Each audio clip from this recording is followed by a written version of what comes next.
मिलियो बकेवर की सड़क पे तब बताएंगे कान्हा का मतलब क्या होता है। जय जय श्री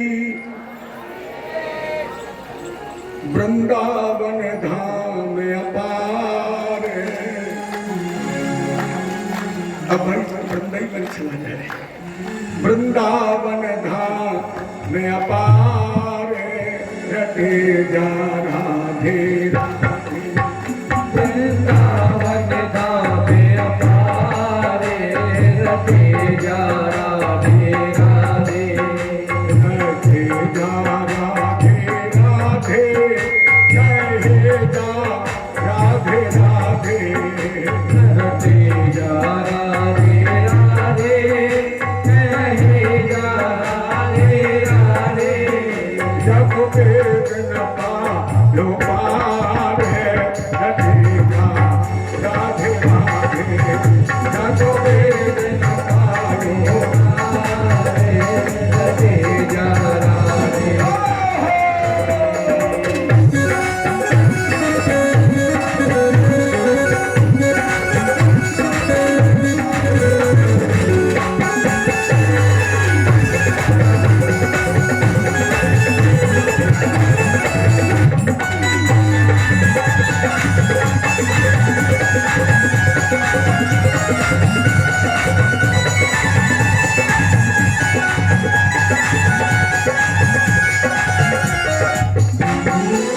केवल 38 लोग इस पंडाल में नहीं जा रहे हैं।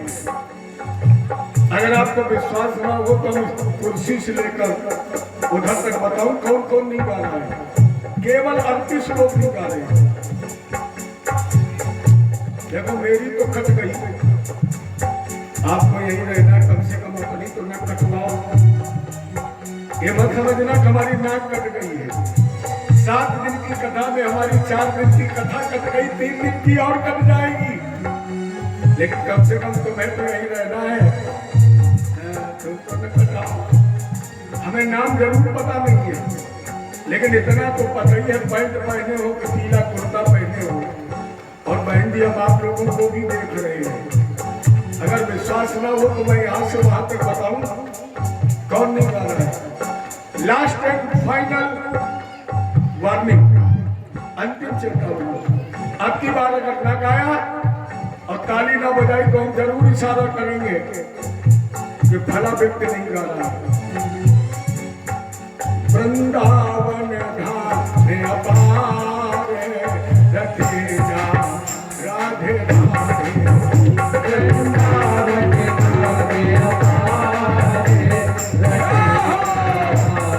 राधे राधे।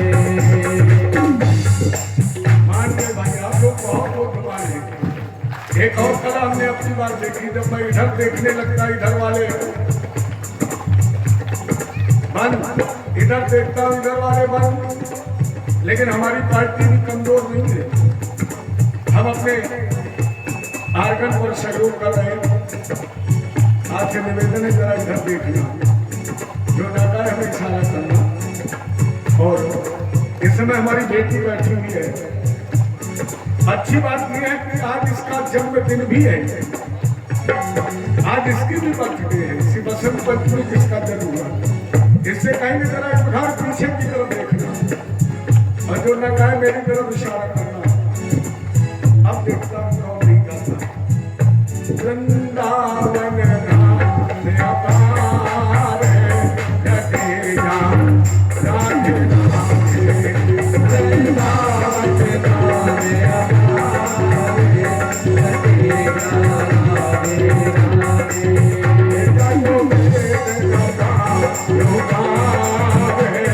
राधे राधे। राधे राधे।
मेरा जीवन है निसार है सतेरा राधे राधे मेरा जीवन है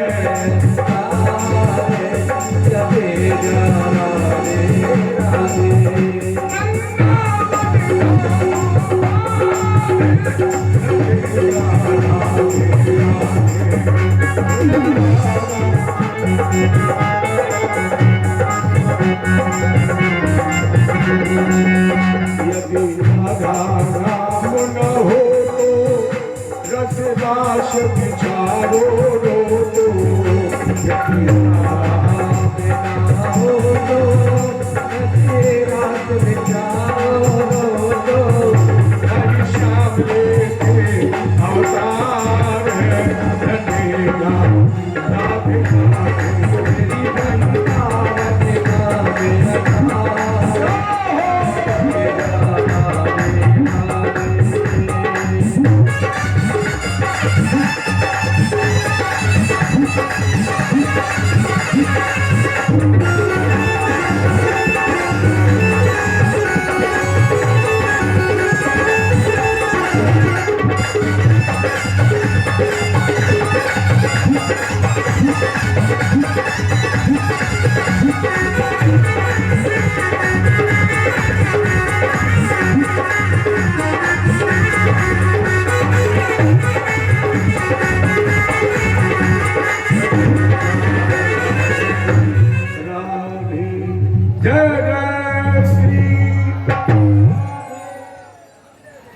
राजन, जिस प्रकार सूर्यवंश और विस्तृत वंश है, उसी के समकक्ष चंद्रवंश भी है। इसमें भी नहुष जैसे प्रतापी राजा हुए, जिन्होंने 100 अश्वमेध यज्ञ करके इंद्र पद भी प्राप्त किया। एक नाम तो सर्वविदित है, राजा अयात का, जिनका विवाह ब्राह्मण कन्या देवयानी जी के साथ हुआ। क्योंकि ब्राह्मण कन्या देवयानी जी को देवगुरु बृहस्पति के पुत्र कच्छ का श्राप लगा था। क्योंकि देवयानी जी को कच्छ जी से प्रेम हो गया, और जब ये वेदाध्ययन करके माने मृत संजीवनी विद्या सीख करके जा रहे थे, तो देवयानी ने कहा कि अपने साथ ले चलिए। कच्छ ने निकाल कर दिया, तुम गुरुपुत्री हो। तो देवयानी जी ने आवेश में आकर के श्राप दे दिया कि मेरे पिता से जिस ज्ञान की तुम्हें प्राप्ति हुई उसकी विस्मृति हो जाएगी। कच्छ ने कहा, बहन, क्रोध करना तो क्षत्रियों का भूषण है, और तुम्हें क्षत्रियोचित क्रोध किया, इसलिए मेरा श्राप है कि तुम्हें समय आने पर क्षत्रिय पति ही प्राप्त होगा। और इसी श्रापवश देवयानी जी का विवाह राजा अयात के साथ हुआ, जिनके साथ ब्रह्मपर्वा दैत्य की पुत्री शर्मिष्ठा दासी बनकर के गई। राजा अयात ने दोनों से 5 पुत्र पैदा किए। इन 5 पुत्रों से अलग अलग वंश चलाए, माने राजा अयात से 5 वंश चले। इनमें 6वें पुत्र का नाम था पुर, जिससे पुरवंश चला, इसी में परीक्षित का जन्म हुआ। ज्येष्ठ पुत्र का नाम था यदु, जिससे यदुवंश चला, और इसी यदुवंश में देवकी वसुदेव जी के 7वें गर्भ से बलराम, लेकिन पैदा हुए वसुदेव जी की दूसरी पत्नी रोहिणी के गर्भ से। 8वें में भगवान आए और उन्होंने कंस को मार दिया। राजा परीक्षित ने कहा, गुरु ये तो नहीं जानते, एक ही लाइन में सब कुछ बता दिया। जबकि हम प्रतीक्षा कर रहे हैं 3 दिन से कि कब आप यदकुल भूषण भगवान की कथा मुझे सुनाए, जो मेरे कुल के रक्षक हैं, जिन्होंने मेरे बाबा अर्जुन का रथ हाथा है, जिन्होंने मेरे मां के गर्भ में प्रवेश होकर के मेरी रक्षा की। कथ दो वंश विस्तार भवतो सोम शूरयो राज्ञां क्षोभे वंशाणां चरितं परमाद्भुतम् अवतीर्ण्य दुर्वंशे भगवान भूत भावन कृतवान्यानि विश्वात्मा तानि नो बद विस्तरात्। मेरा एक प्रश्न, देव क्या गर्भ संबंधा कुतो देहांतरम बिना। सातवें गर्भ में देवकी के पैदा हुए रोहिणी के, तो क्या कोई गर्भ से ही संबंध था? सुखदेव जी ने कहा पहले विचार करो परमात्मा आता कब है। वैसे बाबा ने तो इशारा किया राम जन्म के हेतु अनेका परम विचित्र का, लेकिन फिर भी चार कारण उन्होंने दिए। पहला कारण जब जब हुए धर्म के हानि, दूसरा कारण दिया मानी मात पिता नहीं देवा, तीसरा कारण दिया बाढ़ी गौ खलचूर जुआरा, चौथा कारण दिया विप्र धेनु सुर संत हित। और वही द्वापर युग में हुआ जब आक्रांता भूल भारी पृथ्वी पापियों के बोझ से त्रसित हो गई, श्री हर नारायण की शरण प्राप्त की, तो भगवान ने कहा आठवें गर्भ में आऊंगा। इधर कंस ने उग्रसेन सुत कंस, लेकिन एक प्रमाण और है कि कंस पूर्व जन्म में कालनेम था। ये कालनेम द्रुमलिक नाम के राक्षस के संसर्ग से उग्रसेन की पत्नी पवन रेखा के गर्भ से पैदा हुआ, जो सबसे ज्यादा प्रेम करता था अपनी चचेरी बहन देवकी से। अभिन्न मित्र थे बटेश्वर की वस्तु की। वैसे भागवत में ऐसा कोई प्रमाण नहीं है, भागवत में तो मथुरा का ही बताया गया है, लेकिन संतों के अनुसार बटेश्वर क्या हो सकता है कि मथुरा का विस्तार यहाँ तक हो, मथुरा क्षेत्र में आता हो, आगरा की तो वो नहीं है। बात ऐसी की तो हो सकता है इस वजह से अपनी पूरी बहन देवकी का विवाह वसुदेव जी के साथ किया। कितना प्रेम करता था कि स्वयं रथ हाँकने के लिए चला। अरे क्या कंस के पास नौकर नहीं थे? ये केवल विलक्षण प्रेम का प्रदर्शन है। जिस कंस ने देवकी के विवाह में राजा दशरथ को 400 हाथी दिए हुए, 15,000 घोड़े दिए हुए, 1800 रथ दिए हुए, 200 दासियां दी हुई, क्या एक रथ हाँकने वाला नहीं था? ये प्रेम था। अच्छा, भगवान भी बैठे बैठा कुछ ना कुछ करते हैं। हमें आपको बताया तक कौन मारेगा कब मरूंगा, लेकिन कंस के स्थिर जीवन में भगवान ने हलचल पैदा कर दी और आकाशवाणी हुई, अस्याष्टमो गर्भो हंता याम वैसे बुधा।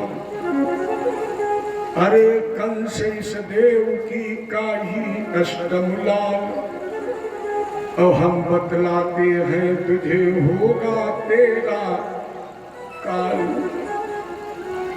अच्छा ये मान लीजिए कि बर्रैया छत्ता में बिल्कुल शांति से बैठी थी और भगवान ने एक लीला मार दी। तालाब का जल बिल्कुल स्थिर था और भगवान ने एक कड़कड़ी फेंक कर हलचल पैदा कर दी।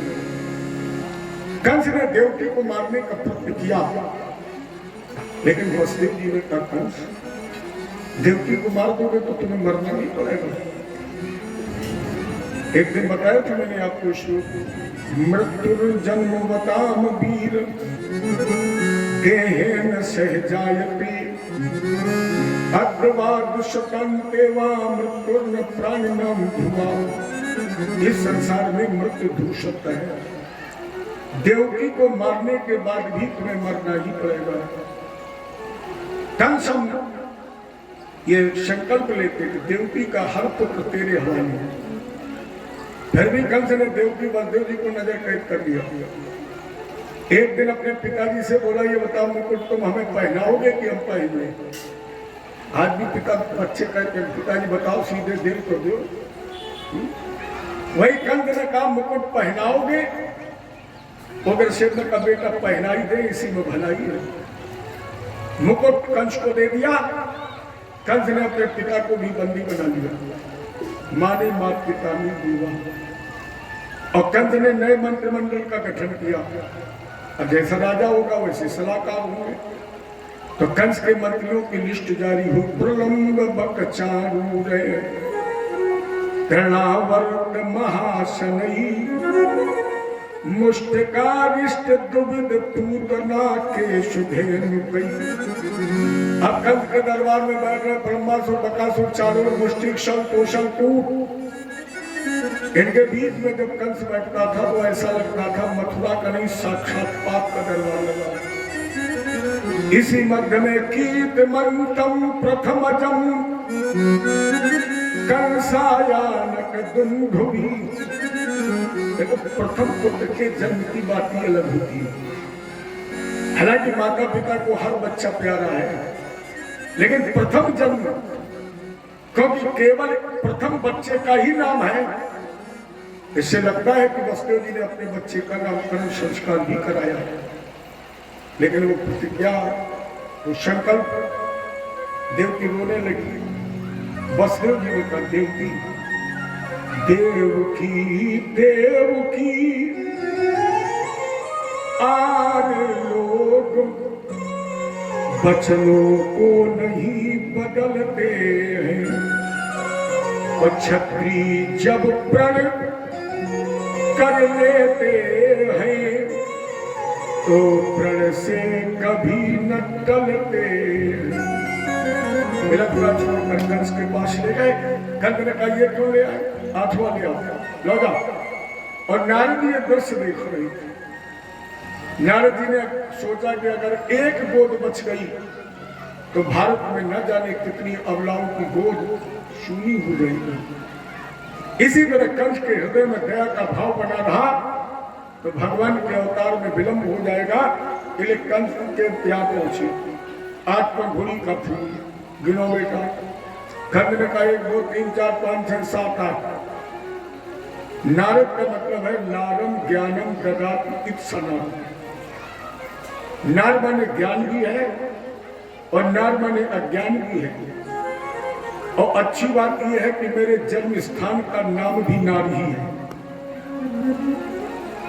उसमें भी अच्छी बात यह है कि आपको नारद जी का दर्शन कहीं हो या न हो, आप मेरे गांव में आइए। आज भी नारद जी की प्रतिष्ठा विंध्य नदी के किनारे है। नारद जी आज भी मेरे गांव का जो प्राचीन नाम है वो नारदपुरी ही है। नारदपुरी से ही 2 नारें बनी, छोटी और बड़ी, और दोनों के मध्य में रिंद नदी के किनारे आज भी नारद जी का मंदिर बना हुआ है, प्रतिष्ठित है। अगर आप कभी उधर जाए तो जरूर दर्शन करें। और परिणाम आज भी उनका प्रभाव भी है हमारे गांव में। अन्यथा मत लेना, आज भी प्रभाव है कि हमारे गांव में इतने गाने बजाने वाले हैं कि अगर शाम के 8 बजे गाने बजाने बैठ जाए तो दूसरे दिन 8 बजे रात तक का एक को नंबर ही ना आता है। पहली विशेषता। और दूसरी विशेषता रामई मालिक है जो 24 घंटे में एक बार लाठी, बिल्कुल निश्चित है। रसूलाबाद से दरोगा जी दौड़ते दौड़ते थक गए, परिणाम स्वरूप हमारे गांव में 10-5 साल से चौकी बना दी गई। और जब से चौकी बनने लगे तब से और चलने लगी, बन गई तो ज्यादा चल गई। नारद जी का प्रभाव है आज भी। नार माने ज्ञान भी, नार माने अज्ञान भी। तो चाहे तो ये मान लीजिए नारम अज्ञानम खंडयति इत्सा नारद, या नारम ज्ञानम ददाति इत्सा नारद। गिनो पर फूल का 8। नारद जी ने फूल घुमाए, कब गिनो? बोले 8। फिर गिनो, कंद ने कहा 8। नारद जी ने कहा 1 बार और। कंद ने कहा बाबा 80 बार गिनवाओ, 8 है, 8 ही रहे। नारद जी ने कहा पगले तो हम भी जानते हैं। फिर जानते क्या नहीं बेटा? हमें पता नहीं कौन पहली और कौन 8वीं। कंद ने कहा दादा इसमें हर पहली हर 8वीं। नारद जी ने कहा रे पागल, 8 पंखुड़ी की जगह देवकी के 8 पुत्र बैठे होते तो बता सकते थे कौन पहला कौन 8वां। कंस ने कही मर गई बाबा, गलती हो गई, चूक गए। नारद जी ने कही चिंता न करो, चूकन तो आज लो, हमने कहा कि दऊ नहीं। गलती सुधार करना हमारा काम है। कल हम तो गिनते 1 2 3 4 5 6 7 8 और परमात्मा का गिनत हुए 8 7 6 5 4 3 2 1। तुम जे क्या पहलो समझो अठो हुई जाए, अठो वालो पहलो हुई जाए। बेटा होशियारी सदा प्यारी, सावधानी हटी। दुर्घटना घटती थी सिंगल वाले रोड पर, हाईवे पर दुर्घटना थोड़ी घटत। होशियारी गई, राह में मालिक है, चूड़ की तरह बटोरती है तो पुलिस। अगर सारी बातें छोड़ो, कल से एक बात बताओ, कानूनी दाम, तुम देवकी के एक पुत्र को मारोगे तो लोग क्या कहेंगे? कंदने का भांजे का हत्यारा। नारद जी ने कहा 2 मारोगे तब भांजे के हत्यारे, 3 मारोगे तब भांजे के हत्यारे, 4 मारोगे तब भांजे के हत्यारे। नारद जी ने कहा पागल, जब तेरे भाग्य में भांजे का हत्यारी बनना लिखा है तो फिर एक कहे मारो सवारे ने मार दो। दफा तो एक ही लगने, दफा 302 लगने। एक गोली में जितने ठोके उतने ठोको, श्रीमन नारायण। नारद जी तो वीणा बजाते चले गए और नारद की प्रेरणा से कंस ने हतेषु खतसु बालेषु देवक्या और श्रेणी नाम। नारद की प्रेरणा से कंस ने देवकी के 1 नहीं 6 बालकों की हत्या की। 7वें में स्वयं शेष जी आए। भगवान ने योग माया को बुलाया और कहा पहुंचा दो रोहिणी के गर्भ में। अगर मेरा सहयोग करोगी तो आने वाले कलयुग में लोग तुम्हारी पूजा करेंगे। नाम ध्यान कुर्वन्ति स्थानान चंद्रा भूमि दुर्गेत भद्रकाली विद्या वैष्णवी तथा कुमुदा चंडिका कृष्णा माधवी कंड के तिछा माया नारायणी शानी शारदेत अम्ब के तिछा। कोई तुम्हें दुर्गा काली विजया वैष्णवी कहेगा। ये वरदान प्राप्त करके योग माया ने देवकी के 7वें गर्भ का दर्शन किया और वसुदेव जी की दूसरी पत्नी गोकुल में बाबा नंद के अपल नहीं इन रोहिणी जी के गर्भ में स्थापित कर दिया। जब भादों के महीने कृष्ण पक्ष, जैसे हम आप हर छठ के रूप में भी बनाते हैं, हर षष्ठी बलराम भैया का जन्म है। अब कंस ने सोचा आएगा मेरा 8वां शत्रु। परिणाम स्वरूप देवकी वसुदेव के हाथों में हथकड़ियां, पैरों में बेड़ियां, 7 दरवाजों पर पहले से ठीक दूना पहरा। लेकिन जब वो पावन पुनीत समय आया तो ब्रह्मादि देवता भगवान को बुलाने लगे। सत्यव्रतम सत्य परम सत्यम और सत्यस्य योनिं निहितं च सत्यं सत्यस्य सत्यम मृत सत्य नेत्रम सत्यात्मकं काम शरणं प्रपन्ना अथ सर्व गुणोपेतः काल परम शोभनम। उस क्षण गुणमुक्त समय प्रकट हो गया और उस समय के मध्य में देवज्ञा देव रूपण्याम सर्व विष्णु गुहा से रग्न कृष्ण पक्ष की अष्टमी भादो दिन बुधवार। परीक्षित याद दिन कौन है?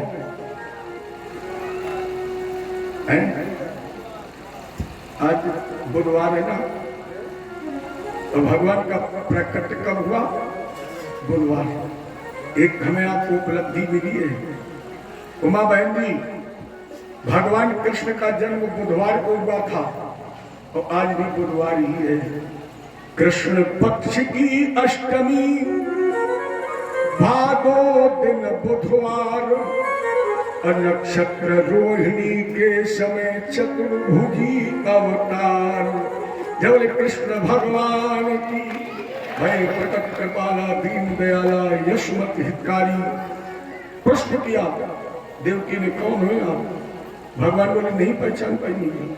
जो आंखें बाट जो हती थी मैं उन आंखों का तारा हूं। अहे कारागृह की तपस्विनी अष्टम मैं लाल तुम्हारा देवकी ने कहा 4-4 हाथ हैं, कोई मांगेगा कि मेरे बेटे काऊ को पता लग जाएगा तो दीवार किनारे बैठा के चढ़ौती शुरू करवा देगा। ये पित्रोशम पश्यतो बबू प्राकृता शिशु, आप नवजात शिशु बन जाइए। और जैसे नवजात शिशु बने, देवकी की प्रार्थना पर वसुदेव जी ने भगवान को सुख में लिटा लिया। सर पर रखा, हथकड़ियां बेड़ियां टूट गई, सातों दरवाजों के ताले खुल गए, पहरेदार सो गए और वसुदेव जी सूप में लिटाकर भगवान को गोकुल की तरफ चल पड़े। अब लोग प्रश्न करते हैं कि पंडित जी सूप कहां से आ गया? कितनी विचित्र बात है, कितना भगवान के प्रति अविश्वास है। जरा सोचिए, जो दीवार के सारे चतुर्भुजी रूप में प्रकट हो सकता है, जो चतुर्भुजी रूप से नवजात शिशु बन सकता है, जो हथकड़ियां बेड़ियां काट सकता है, जो पहरेदार सुना सकता है, जो 7 दरवाजों के ताले खोल सकता है, क्या वो अपने लिए 80 रुपए का सूप नहीं ला सकता है? ये मानते हो ताला खुल गए, सूप बताओ कहां से आ गया? चलिए, ईश्वर न करे किसी को जेल जाना पड़े, लेकिन अगर कोई जेल गया हो या आपका कोई परिचित जेल में अधिकारी हो तो जरा उससे पूछना कि जेल में क्या मिलता है। आज की जेल में भी घर गृहस्थी के हर वस्तु मौजूद है, तो क्या कंस की जेल में शुल्क नहीं होगा? और जिसके बंधन कट गए, मान लो ना कि बदले जो शुल्क उठा के लाए भगवान को लिटा लिया, चल पड़ा। इसकी कथा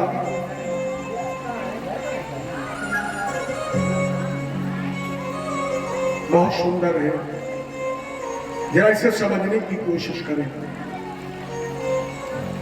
ये शरीर जेल है। परीक्षित की बात जाओ,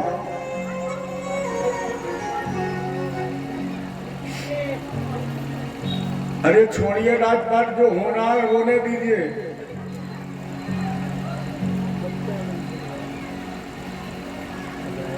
आप हमें देखें, हम आपको देखें, दुनिया को मत देखिए।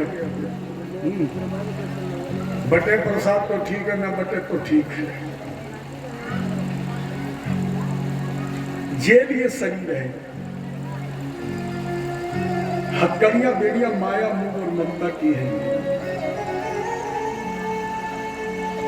शुभ सद्गुण है, जीवात्मा रूपी वसुदेव ने सुबुद्धि रूपी देवकी के माध्यम से सद्गुण रूपी सूप में भगवान को लिटा कर रखा कहा है? सर पर। और जब सर पर भगवान पहुंच गए तो हमारी आपकी बुद्धि कहां है? सर में। जब जीव की बुद्धि पर भगवान बैठ गए तो अपने आप माया मोह ममता की हथकड़ियां और बेड़ियां कट गई। हमारे जीवन के जो विकार हैं यही पहरेदार हैं, बुराइयां। और जब जीवात्मा की वसुदेव की बुद्धि पर भगवान बैठ गए, तेरे मेरे की हथकड़ियां कट गई तो हमारे जीवन की सारी बुराइयां सो गई, हमारे विकार समाप्त हो गए। और जब हमारे विकार समाप्त हो गए तो जीवात्मा स्वतंत्र हो गया और गोकुल की तरफ चल पड़ा। यमुना जी को भगवान ने पैर का स्पर्श करा के मान करा दिया। काली अंधेरी रात थी, ऐसा लोगों का मत है, चोर बनकर आए हैं।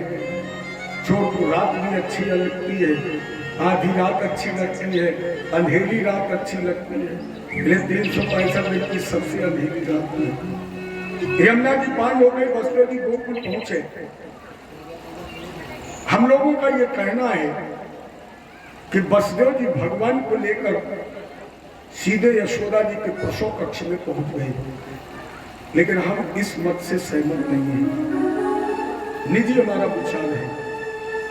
शास्त्र ये कहते, ध्यान देना, शास्त्र ये कहते हैं कि पति भी अगर अपनी पत्नी के कमरे में प्रवेश करने जाना है तो पहले वो पत्नी को आवाज लगाए, दरवाजा खटखटाए, और जब पत्नी का उत्तर मिले तब पति को पत्नी के कक्ष में प्रवेश करना चाहिए। तो क्या वसुदेव जैसा जिसके हाथ में, जिसके सर पर भगवान है, वो बड़ी स्त्री के कक्ष में है, और साधारण कक्ष नहीं है। स्त्री के लिए जो सबसे गोपनीय कक्ष है, प्रसव कक्ष, वहां तो पति को भी प्रवेश नहीं करना चाहिए। तो उस प्रसव कक्ष में क्या वसुदेव जी जैसा ज्ञानी, जिसकी गोद में भगवान है, वो ऐसा कार्य कर सकता है? क्या वो यशोदा के प्रसव कक्ष में प्रवेश कर सकता है? अपना ये मेरा मत है कि वसुदेव जी जिस समय भगवान को लेकर गोकुल गए हैं, उस समय नंद जी की प्रतीक्षा कर रहे थे, और यशोदा ने पूर्ण इसमें सहयोग किया है। और अगर ऐसा ना होता तो जब कल भगवान कंस को मारने के लिए गोकुल से चलेंगे, तो यशोदा जी ये क्यों कहती कि देवकी तुम्हारी माँ है, इसलिए जाकर तुम देवकी से माँ कहना। इसके मतलब यशोदा को पहले से पता था कि मेरा पुत्र नहीं है। और नंद जिस समय वहां कृष्ण को छोड़कर आए वापस, तो कद भूले जाओ गोपाल लाल, अब से यद कुल के धन तुम हो। इस क्षण तक नंद नदन थे तुम, पर अब वसुदेव नंदन हो। इसके मतलब नंद को पता है, यशोदा को भी पता है। मेरा अपना मत है कि जब वसुदेव जी भगवान को लेकर गए, तो नंद ने वो बालक लिया, यशोदा को दिया, और यशोदा ने मित्रता का फर्ज अदा करने के लिए उस पुत्र के बदले अपनी कन्या को बलिदान कर दिया। देवी वसुदेव जी, वसुदेव जी बालिका को लेकर वापस आए। अब कौन आ गया? माया। और जैसे माया आई तो बहिरंतपुर द्वारा, नंद माया के हैं, आए, ताले पड़ गए, हथकड़ियां बेड़ियां पड़ गई, और जैसे बेड़ियां पड़ी माया मोह की, तो फिर बुराई बुराई तो है। इले बालक ध्वनि श्रुत्वा, तो माया ने आवाज लगाई, कहा? पहरेदार जाग। और जैसे पहरेदार जाके बुराइयां हावी हो गई, जिन्होंने जाकर कंस को बताया, कंस ने उस बालिका को मारने की कोशिश की, लेकिन बर्फ की सिली की तरह हाथ से फिसल गई, और अष्टभुजी सिंह वाहिनी बनकर आकाश में स्थित हो गई। मूर्ख कंस, तू क्या मारेगा मुझे? तेरा मारने वाला तो 84 कोण ब्रजभूमि में कहीं पैदा हुआ। गंधने का माता जी, कुल खानदान, जात बिरादरी, माता पिता का नाम कुछ तो बताती जाओ। माता जी ने कहा ये काम मेरा नहीं है, पता लगाना, तुम लगाओ। और इतना कहकर वो विंध्याचल पर्वत पर तपस्या करने के लिए चली गई, जहाँ पर विंध्यवासिनी के नाम से प्रसिद्ध हो गई। बोलो विंध्यवासिनी मैया की। काशी ने देवकी बलदेव की हथकड़ियां बेड़ियां कटवा दी, क्षमा कर दो गए, क्षमा मांगी और आप बैठक बुलाई। वही बैठे साथ में प्रलम्ब बच्चारू रहे। अब ये मारने वाले को कैसे ढूंढेगा, क्या करेगा? राजन, ये तुम कल की कथा में सुनोगे। लेकिन 5 मिनट के लिए जरा मथुरा से गोकुल को चलिए, जहाँ मेरे गोविंद का पदार्पण हुआ है। राजन अभी तक, अच्छा बस 1 मिनट, गोकुल चलिए। सुखदेव जी ने कहा, राजन तुमने सावधान होकर कथा सुनी, और मैंने तुम्हें सावधान होकर के कथा सुनाई, लेकिन अब तुम सावधान रहना। क्यों? बोले गोकुल की गलियों में बड़ी कीचड़ है, दही दूध माखन की बड़ी कीचड़ है। मुझे भय है कि कहीं मैं फिसल न जाऊं, क्योंकि मैं भक्ति और ज्ञान के कदम रखने जा रहा हूं, और वह भक्ति का दलदल है, तो कहीं ज्ञान और वैराग्य के कदम भक्ति में फिसल न जाए। इसलिए राजन को मुझे हाथ पकड़ कर संभाल लेना। इसलिए मेरे पीछे पीछे सावधान होकर के आओ। और बधाई झूम कर गाओ मेरे नंदलाल भाई हैं, मेरे गोपाल आए।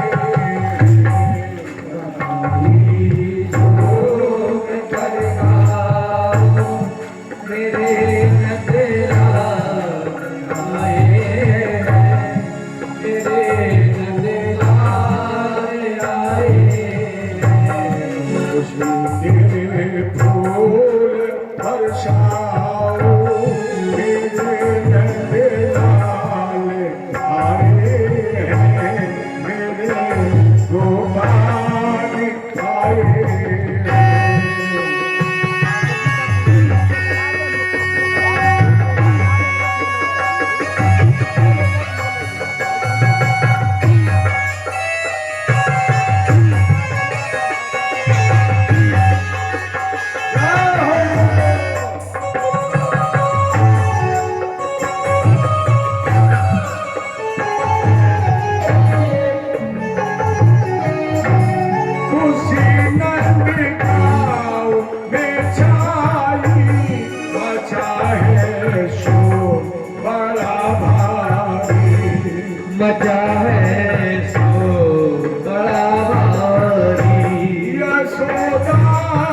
से निवेदन है, आप व्यवस्था बनाए रखिए। आप बैठ जाइए, भगवान वहीं तक पहुंच जाएंगे। जल्दी मत करिए, बैठ जाइए, किसी की चढ़ौती रह नहीं जाएगी। बैठिए। हम तो चाहते हैं आप लोग ज्यादा से ज्यादा चढ़ाएं, क्योंकि सुव्यवस्थित और मर्यादित रूप से हम अपने बड़े भैया से निवेदन करेंगे। हमारे सामने खड़े हैं बड़े, आप इन माताओं बहनों को, बच्चों को बैठा लिए, आपके पास तक भगवान पहुंच जाएंगे। हम बसदेव जी से निवेदन करेंगे कि वो माताओं के बीच से होकर के निकल जाए, जैसे उनकी चढ़ौती ना रह जाए।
अरे लल्ला की सुन के मैं आई,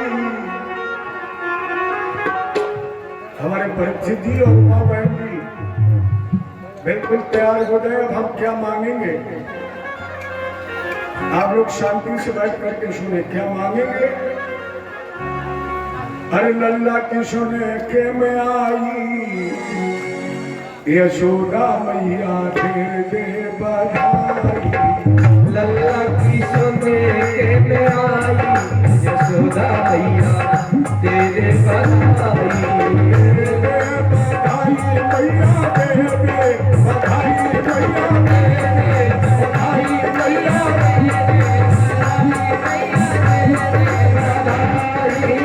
लल्ला की सुन के मैं आई, यशोदा मैया दे बधाई। सुने के मैं आई,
मैया चोली भी दे दे लहंगा की सिलाई, लहंगा की दे सिलाई, यशोदा मैया रे बनाई लल्ला की सोने के यशोदा मैया दे दे बनाई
जियो श्याम लाला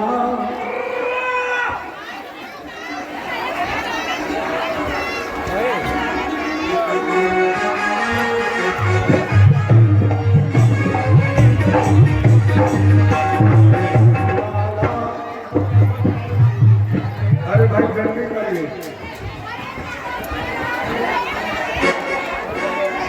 और ये ध्यान रखना सभी लोगों को अपने अपने स्थान पर पहुंचना है।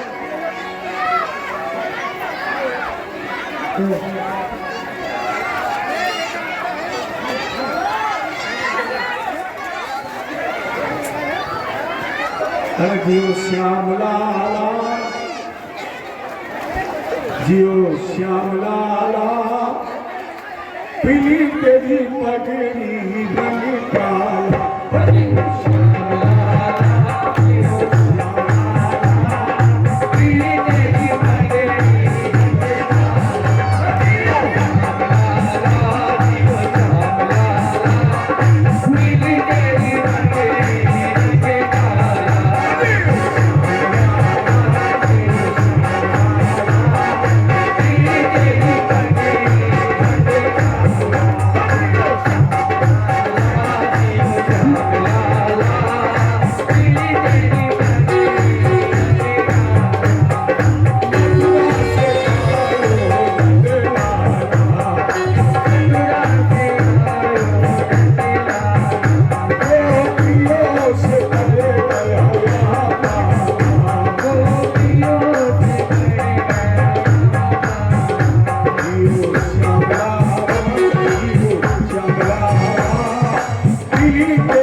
चरे लगे करे पलेना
उमा बहन जी कहाँ है?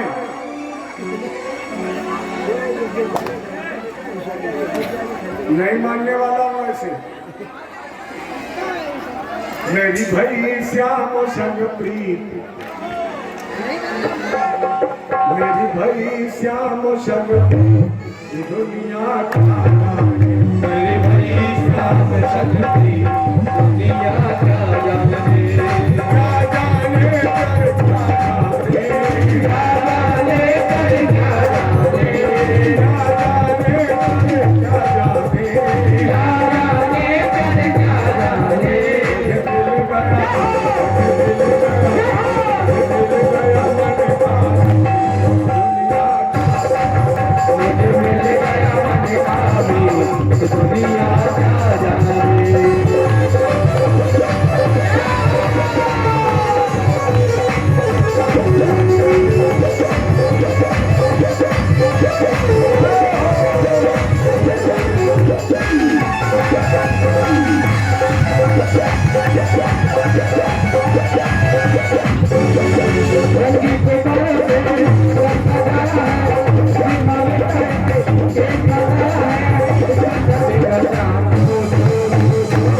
जब बोलेंगे हकी बातें जब बोलेंगे हकी बातें जब बोलेंगे हकी बातें जब बोलेंगे हकी बातें।